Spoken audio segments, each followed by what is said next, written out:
one job 3 shifts. President Dramani Mahama Baya or say or baby see 24 hours economy market. According to NDC ni communicator with you. Market na womu esini President Dramani Mahama ni vision ni here ne say. Clinic bebam, school bebam, police station bebam. Intimi bisa NDC ni communicator we say. Imagine say mokola ye marketplace mokola. Now we say mokola no mokola na esi wono. Ma kwa kusi school e de esi mokola ni inside. Kobi mi wo kobi wa ho mi wo kobi wa ha mi tontos wa ho mi tontos wa ha mi tomoko mi tompabo force 10 city don't come ebesida dan kola na nya peace to learn mi bisa mama akwaba wo frame me adwoa searching ebusan for Mr. and no first time I would ehwe me Mr. no was subscribe me notification bell no so for more news. Koose GH no ye NDC ni CC no onye NPP ni but o kasa as citizen a o dogana sa na ye bi ye beye se nyame ya adom na NPP fo omo gi 2 minute 2028 minim say Dr. Bawumia inshallah ono na obeye Ghana ye I swear na say Dr. Bawumia beji akondwa no ye Ghana ye na penin bi a wo so ye pesami nkumiya wo ye selfish into amode wakoto position bia no na wo de behwe wo mpanafo na wo maame na wo papa mo na se Ghana ye wo de ano yedo ya me de no wo baye wo Ghana ha na Koose ye beka kwase ase che se ye be criticize mo ye beka che mo so man na nya mo di o NPP fo se mo ya mo adwe se mo bedi tumi na mo bedi nsem hu NDC fo yi di ni bidia ene na mo boa because ye no mo be ni mugamu e wo Ghana ha ye na ye ka che mo na sa Koose chese we me kura so oto aba ma NDC we nu ne ho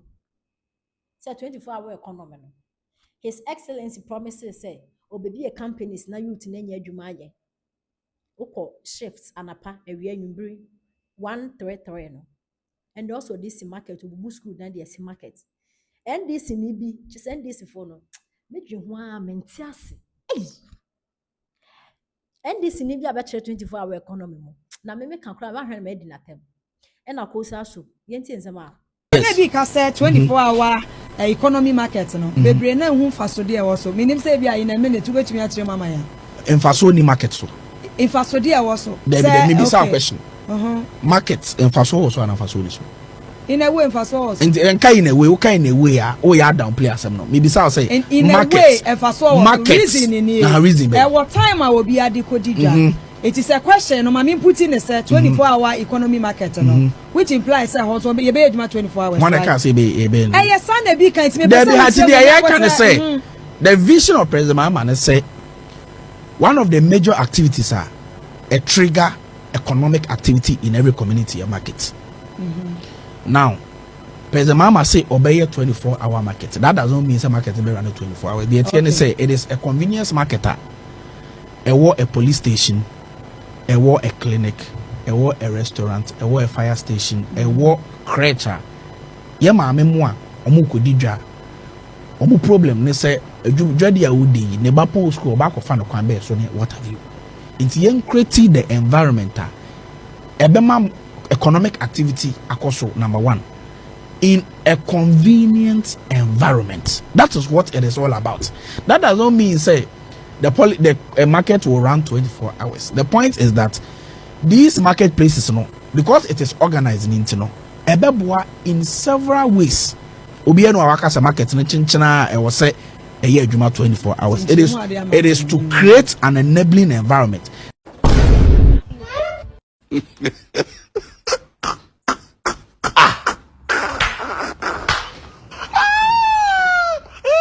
According to NDC ni communicator we or 24 hours economy market no and say market no be running in 24 hours.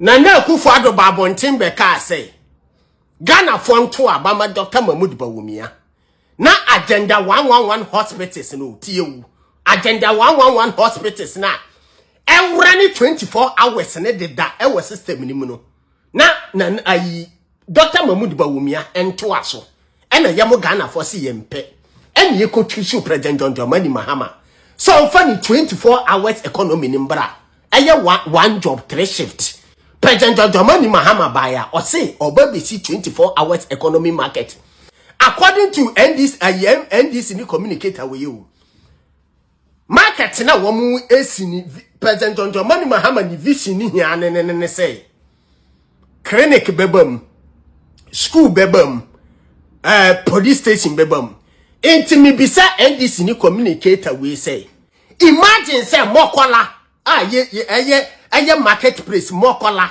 na wo say mokola no mokola na esi wo no ma kwa si school e de esi mokola ni inside Kobe, mi wo Kobe wa ho, mi wo Kobe wa ha, mi tontos wa ho, mi tontos wa ha, mi tomoko, mi tompabo, force, tensity, don't come me.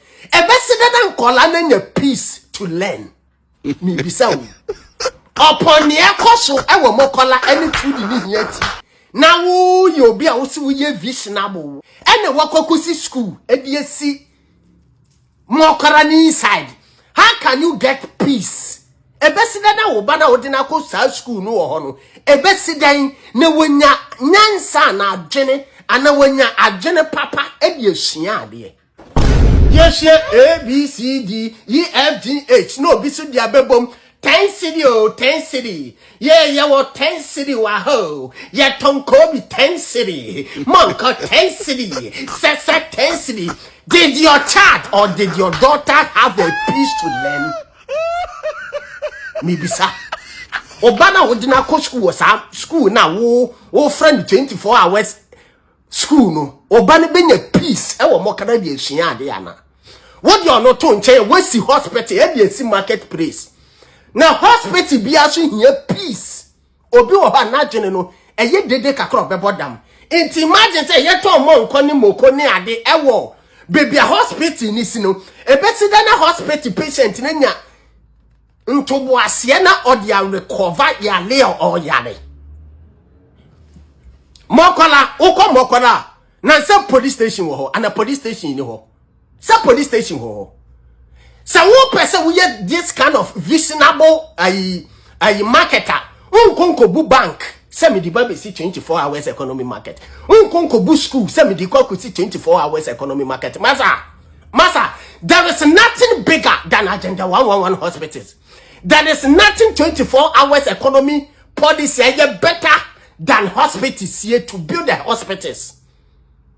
To build, you can never do 24 hours economy without building hospitals. It is agenda 111 hospitals. And no bet me continue 24 hours economy. A chain bibi biala what the baba system nim. Papa, yes real. My yadwin ko edidie. Me ya metie me jimie. Ena me de ye campaign editia Dr. Mahmoud Bawumia. Sanke vision ne kita Dr. Mahmoud Bawumia no. Sanke me vision na se a nanke ba now, nanke ba now. Agenda 111 hospitals ni ya complete. Na vision ne kita Dr. Mahmoud Bawumia no. No de ba ne be benefit the whole Ghana because before ono kura no ye vice president dada no. Or the vision by my benefit the whole Ghana. How much more oba be president? Papa 24 hours